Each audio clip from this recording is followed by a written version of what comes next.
Parliament house तो गिरफ्तारी PTI रहनुमाओं का जिस्मानी रिमांड का लदम करार। पीटीआई जलसे तो बाद दर्ज मुकदमात गिरफ्तारियां ते पीटीआई रहनुमाओं के जिस्मानी रिमांड का फैसला कलदम करार देने की दरखास्त समाज chief justice Islamabad high court Aamir Farooq ते जस्टिस समन रिफत इम्तियाज़ ने की।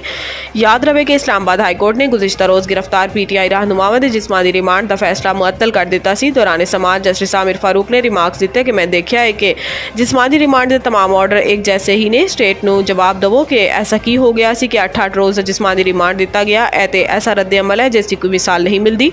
असी देखना है कि आखिर की होया जो 8 रोज़ा जिस्मानी रिमांड हो गया। प्रोसिक्यूटर जनरल ने FIR पढ़ के सुनाई जिदे चीफ जस्टिस इस्लामाबाद हाईकोर्ट ने रिमार्क्स किया कि इस FIR का लिखन आला भी दिलचस्प है। क्रेडिट देना होएगा कि बड़े अरसे बाद अच्छी कॉमेडी वेखन नूं मिली। प्रोसिक्यूटर जनरल इस्लामाबाद ने दसिया कि शुएब शाहीन तो डंडा बरामद हो गया है जिससे चीफ जस्टिस इस्लामाबाद आमिर फारूक की बेसाख्ता हंसी निकल गई तो कमरा अदालत भी कह के लग गए। बाद अदालत ने महफूज फैसला सुना दे PTI MNAs का 8 रोज़ा जिस्मानी रिमांड का लदम करार दे दिता। गज़ा ने मुसलमानों की मुसीबत आलमी इत्तेहाद की खुलम खुला तज़हीक ने अक़वाम मुत्तहिदा दी समिट ऑफ द फ्यूचर तो खिताब करते हुए वज़ीर आज़म शहबाज शरीफ का कहना सी कि नए आलमी चैलेंजेस से वधदी हुई कशीदगी तो दुनिया के मुनकसम होने का खतरा है। दुनिया को मुत्तहिद करने लई इंसाफ ते मुसावात ज़रूरी है। गज़ा के मुसलमानों की मुसीबत आलमी इत्तेहाद की खुलम खुला तज़हीक ने शहबाज शरीफ ने मजीद कहा कि मुआशी तौर पर कमज़ोर ममालिक ते कर्जा के अंबार मुआशी तकसीम अदम बर्दाश्त दहशतगर्दी गैर कानूनी कब्जे ते गुरबत इजाफा आलमी इत्तेहाद रुकावट है। पायदार तरक्की के अहदाफ के हसूल लई आलमी मुआशी ढांचे की इसलाहात ज़रूरी ने। रियायती कर्जे तरक्याती मुआवनत तरक्याती बैंकों तो कर्जा इजाफा मुआशी तौर पर कमज़ोर ममालिक पायदार तरक्की लई मुआवन साबित हो सकते हैं।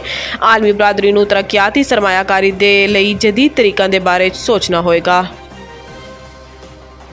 क्रॉस बॉर्डर दहशतगर्दी विफाकी मसला है जिदे ते बुरी तरह नाकाम हो चुके हैं। मशीर इतलात पख्तूनख्वा गवर्नर पख्तूनख्वा फैसल करीम कुंडी ते वजीर दिफा ख्वाजा आसिफ के बयान ते रद्द अमल का इजहार करते हुए बैरिस्टर सैफ ने कहा कि जिस पार्लीमेंट तो ख्वाजा आसिफ अली अमीन गंडापुर के खिलाफ बयान दे रहे हैं पहले अजीजत ते बहाल करन। फेडरेशन ते हमला अली अमीन गंडापुर ने नहीं बल्कि हमला 10 सितंबर नूं होया सी। बैरिस्टर सैफ ने वजीर दिफा बॉर्डर की हिफाजत करते हुए ते अली अमीन गंडापुर नूं खुद अफगानिस्तान नाल गलबात ना करन दी जरूरत पैंदी। इन्होंने कहा है कि ख्वाजा जहरीला है, हर वक्त जहर उगल रहा है और खुद भी कुछ नहीं कर सकता तो दूसरों को भी नहीं करन देंदा।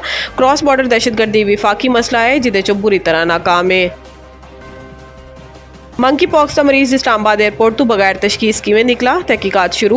हुकाम के मुताबिक 7 सितंबर को खलीजी मुल्क तो आने वाले मंकी पॉक्स के मरीज ही बगैर किसी रुकावट के पिशावर पहुंचने ते विफाकी वजारत सेहत ने तहकीकात का आगाज़ करते हुए मरीज की तस्वीरां ते एयरपोर्ट की वीडियो हासिल कर ली। हुकाम ने मामले ते मुतासरा मरीज तो भी मिलन ते मजीद तहकीकात का फैसला किया। हुकाम का मौकफ है कि मरीज जो इस्लामाबाद एयरपोर्ट से उतरा तो ऐसे चेहरे ते ना दाने सी ते ना इनू बुखार सी।